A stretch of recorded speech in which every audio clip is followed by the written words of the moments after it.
Why Sweden is so good at startups. What's going on, y'all? We've been on a tear the last couple of weeks and months, checking out tons of US businesses that went over to Europe and completely fell on their faces. Walmart, Domino's, just to name a few. And this came in as a recommendation. I remember going through months ago, and we were doing something on the subject of business, and I do faintly remember seeing a lot of Swedish brands that are very recognizable to me. So I'm curious why Sweden is kind of maybe a little bit different from a little bit of the majority of Europe.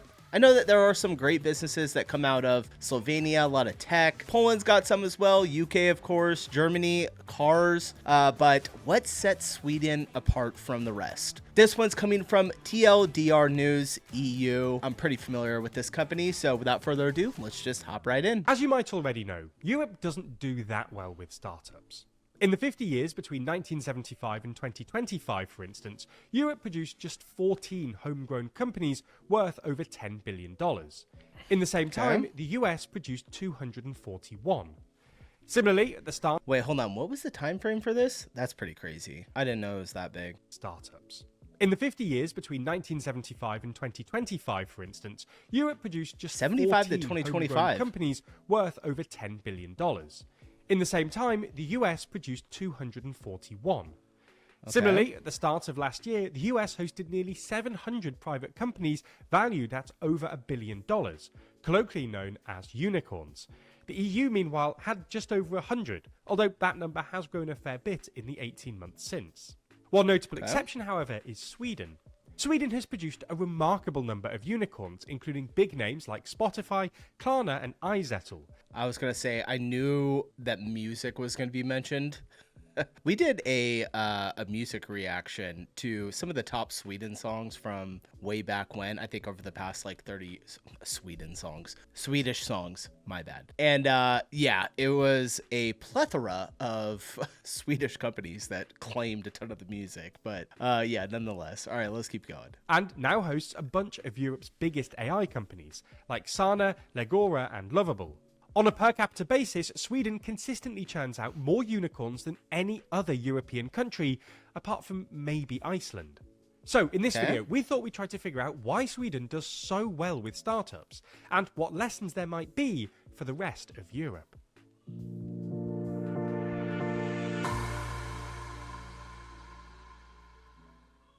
So, let's get straight into it. When you ask Swedes about this, they often point to Sweden's knack for innovation.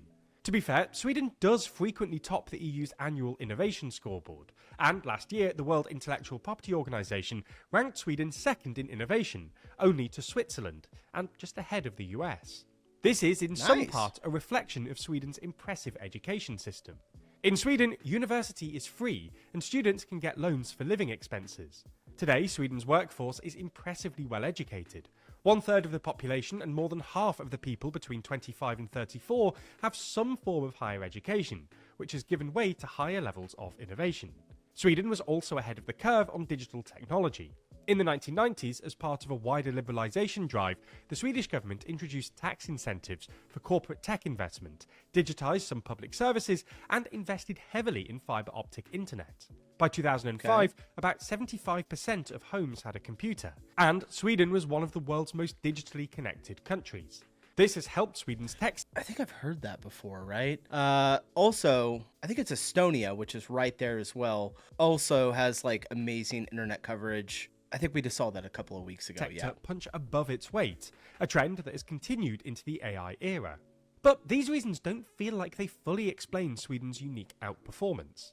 After all, lots of other European countries have innovative... It's got to be cultural, right? It seems like it 100% is probably a cultural thing. ...workforces and great education systems. And the tech gap between Sweden and the rest of Europe has closed in recent years. So, what else could it be? Well, as we see it, another big but underappreciated reason that startups seem to fare so well in Sweden is the depth of Sweden's so-called capital markets. For context, capital markets basically refer to any form of financing that doesn't involve borrowing from a bank. Capital markets are especially important for startups because banks don't generally like making what they see as unpalatably risky loans to startups. Capital markets can be split into two: the private market and the public market. When we talk about the private market, we're basically talking about finding some venture capitalist Angel or investors. other private investor who'll lend you the money. When we talk about the public market, we're basically talking about listing your company and selling shares in it on a publicly traded stock exchange. Okay. Anyway, Sweden has remarkably deep capital markets in both the private and public markets. In the private markets, Swedish funds, including pension funds and insurance funds, are pretty massive relative to Sweden's GDP and invest more than their European counterparts in small-cap companies. There's also a wide network of so-called angel investors, especially in and around Stockholm, many of whom got rich betting on the prior generation of Swedish unicorns. Sweden's public markets are just as good, as evidenced by the popularity of the Swedish stock market. According to an analysis by Dealogic, in the decade running up to 2024, over 500 companies listed in Sweden, more than the total number of IPOs in France, Germany, the Netherlands and Spain combined, and twice the number? Damn. Not miles away from the UK, despite the fact that the UK economy is about 6 times that of Sweden. In 2025, Sweden actually saw more IPOs than even London, including a $4.26 billion IPO for Verisure, Europe's largest IPO in at least 3 years. IPOs are also remarkably popular with smaller companies, and Swedish firms are far more likely than their European peers to go public. All in all, Sweden has the deepest capital markets of any EU member state, and even deeper than those in the UK, despite its world-renowned financial sector, which is why Swedish companies rely surprisingly little on foreign financing. So, why are Sweden's capital markets so great?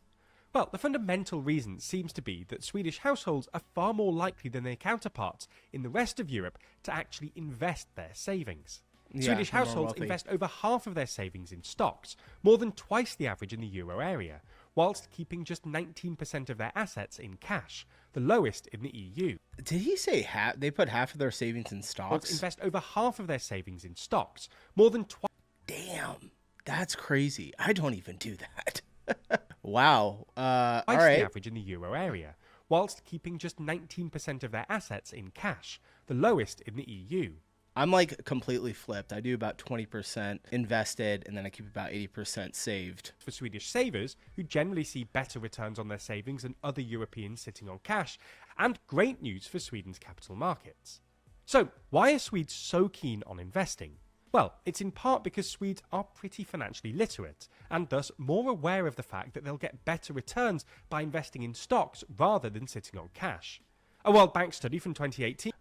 Quick question. I know he's talking about keeping it in cash, but when I say that, I'm talking about like a high interest yielding savings account. Do y'all have that over in Sweden? I would imagine so, right? Like currently, when I say if I put, 80% of my savings or just like the extra funds that I have a month into a savings account, it's usually earning somewhere between like 3 and 4%. Whereas like the other 20% that I go invest is, much more long term that hopefully I can get a higher return rate off of, somewhere around 10 to 15%, but I don't know if there's high interest savings accounts in Europe. I would imagine so. Somebody let me know in the comments below. For instance, found that Swedes were quite literally the most financially literate people in the world, matched only by Norwegians and Danes. But it's also a consequence of consistent public policy efforts to encourage investment. As far back as 1984, the Swedish government introduced Allemanspar, a product enabling ordinary Swedes to invest in stock markets, decades before most other European countries developed similar schemes. By 1990, there were already 1.7 million of these accounts, and subsequent rule changes in the 1990s allowed people to invest 2.5% of their pensions into stocks of their choice. In 2012, the government also introduced a new investment product called the ISK, which allows Swedes to invest a certain amount of their savings in funds and stocks at a lower tax rate. Sort of the Swedish equivalent to an ISA, but without a cash option. The ISK has become incredibly popular in Sweden, with nearly 4 million unique account holders in 2023, roughly a third of Sweden's entire population. The ISK has been so successful that the EU is apparently looking to it as a model for a future EU-wide saving and investment account, in the hopes of getting Europeans across the continent to invest more of their savings and thus improve the depth of Europe's capital markets. But if an EU-wide account proves too politically contentious, the other lessons for European policymakers here is that improving financial literacy could be a relatively cheap and easy way of improving both household and national finances on the continent. I love that Sweden has such amazing financial literacy. Also, the ones that he mentioned, a lot of the northern countries, Nordic countries. It is so bad here in the United States. They do not teach us anything, like through our entire schooling system, about finances. It's completely up to whatever your parents teach you. So it's based off of essentially a class system. As we mentioned earlier, the latest edition of our magazine, Too Long, is out now.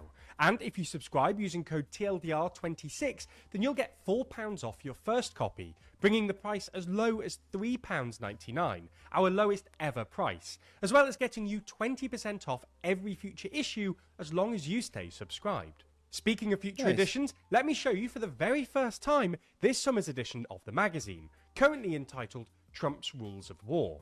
This map on the cover shows they have a newsletter as well struck by Trump I'm subscribed since returning to to office last year, and there's always the chance it'll look even redder before we go to print. Inside this issue, we'll be running through each of these different conflicts, airstrikes, and incursions. A little excursion to take care of nuclear weaponry? Sorry, excursions. So if you want to track that timeline with us and better understand what's motivating Trump here, then you'll want a copy of this summer's Too Long, where we'll also be discussing a whole load of other topics. Luckily, if you subscribe today... What do we got covered here? British local elections, Danish election. Oh, okay. A lot of elections, relations. Hey, you'll not only get the spring issue immediately, but you'll also be signed up for this summer too, ensuring this issue lands through your letterbox or in your inbox as soon as possible. All right. That was really enlightening. I enjoyed that quite a bit. I'm a nerd for this kind of stuff, you guys. You don't cover too many topics like this too frequently. I'll be completely honest.